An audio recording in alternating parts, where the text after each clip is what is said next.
One of the most common symptoms that people describe to us in long COVID is that of breathlessness. Breathlessness can be really debilitating and really scary, especially when it's out of control. It's out of normal to what actually we are doing, the activity that we are performing. Being breathless is normal, and normally that's a response of an increase in activity. But when we lose control of our breathing, it becomes really challenging. Actually being able to gain back that control can be a really powerful and important tool, not just in long COVID, but also in our general health. So we often find that in people that have experienced COVID, whether that they've been in hospital or not hospitalised and managed out in their homes, that breathlessness is still heavily reported by so many. We know that during an initial infection, our bodies go into a usual fight-flight response to fight that infection. So this involves increasing our heart rate and increasing our breathing rate in order to meet that demand. We find that we might be breathing a little bit more shallowly, perhaps a little bit more into our upper chest, and that little bit faster. That initial infection then clears, but what we find is that breathing pattern, or that slightly faster pattern and up in our chest, remains, and people then find that they might become more short of breath just talking, just sitting there at rest, or doing some of the very basic activities that otherwise would not have caused any breathlessness. So today we just want to talk a little bit about what is good breathing, what is normal breathing, how are we designed to breathe. Then we'll get you to look at assessing your own breathing and analysing whether there may be any changes that you could make, and then teach you some really basic breathing exercises just to get you started on that road to recovery and managing, taking control of that breathlessness.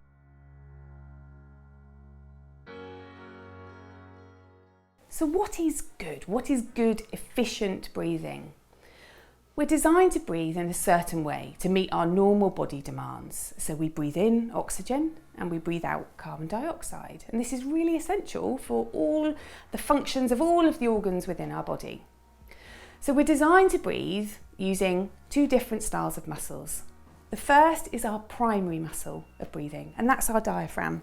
And our diaphragm sits at the base of our lungs, and it contracts and flattens down as we breathe in, and then it relaxes and the air comes out as we breathe out.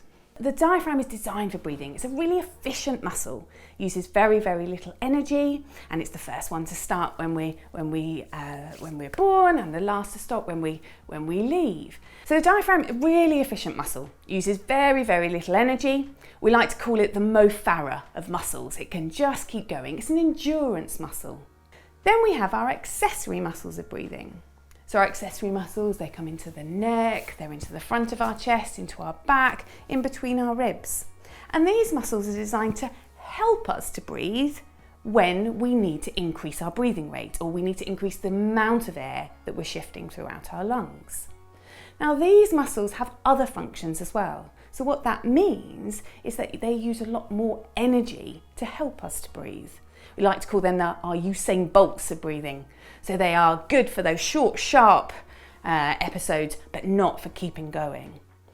So when we start breathing a lot more, utilising perhaps our upper chest, using those accessory muscles to help us to breathe on a day-to-day basis or on minimal activity, breathing becomes exhausting, becomes really, really tiring. So it's important for our bodies to relearn, to really think about how are we designed to breathe?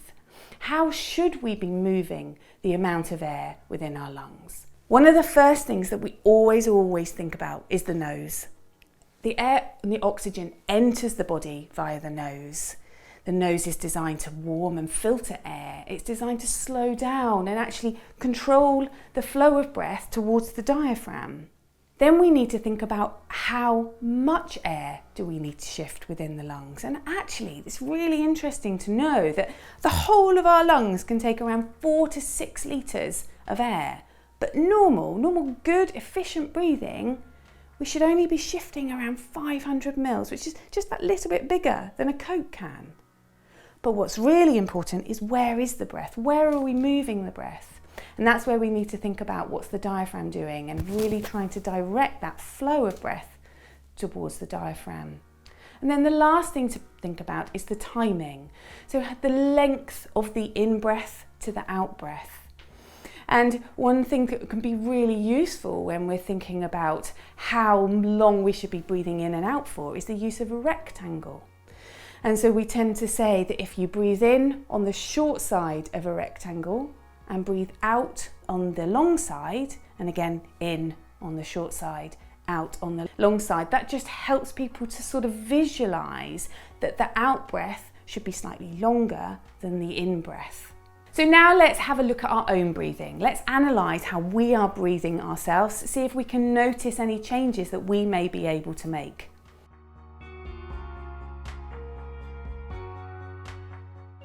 So now we're going to think about how to assess your own breathing. First thing we want to notice is whether you're breathing through your nose or through your mouth. When you breathe through your nose, it helps to draw the air down towards your diaphragm.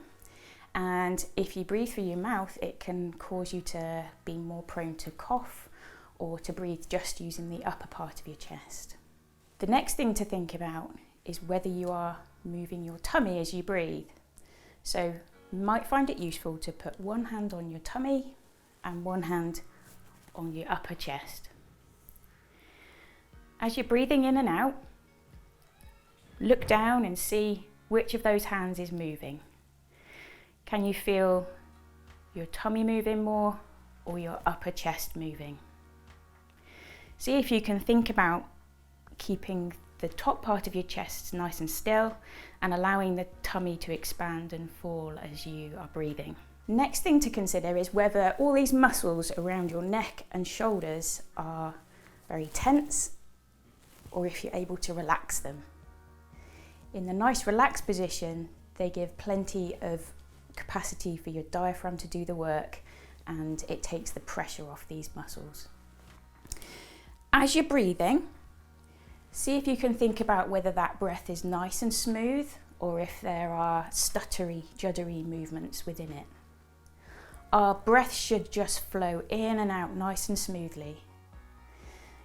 Think about whether you can hear your breath. It should be nice and quiet when you're just breathing at rest. So just see if you can make that breath nice and relaxed and quiet. This is a good exercise to practice for a few minutes every few days, just to see if you can pick up any unusual ways that you are breathing, and then you can practice correcting them.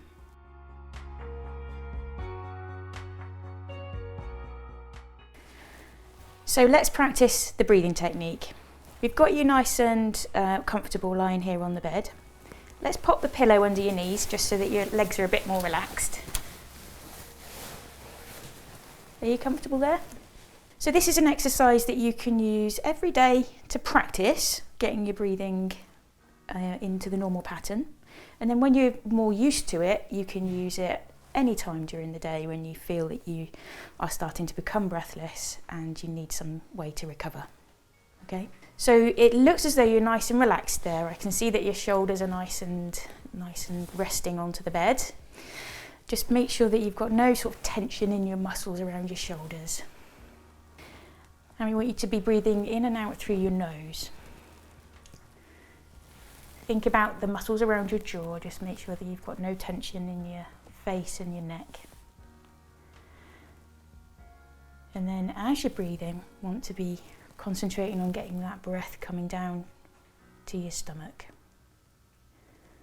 Feel that tummy rise and fall. Good.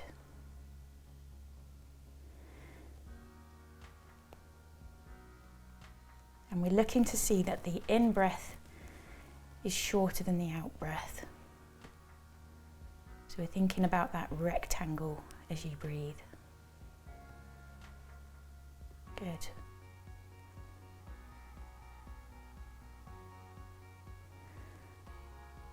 And we're looking out for any signs that you might be feeling that you're hungry for extra air. So look out for any urges to sigh or cough or yawn. And then just reset. Get back into that nice relaxed pattern and see if you can carry that on for as long as you can.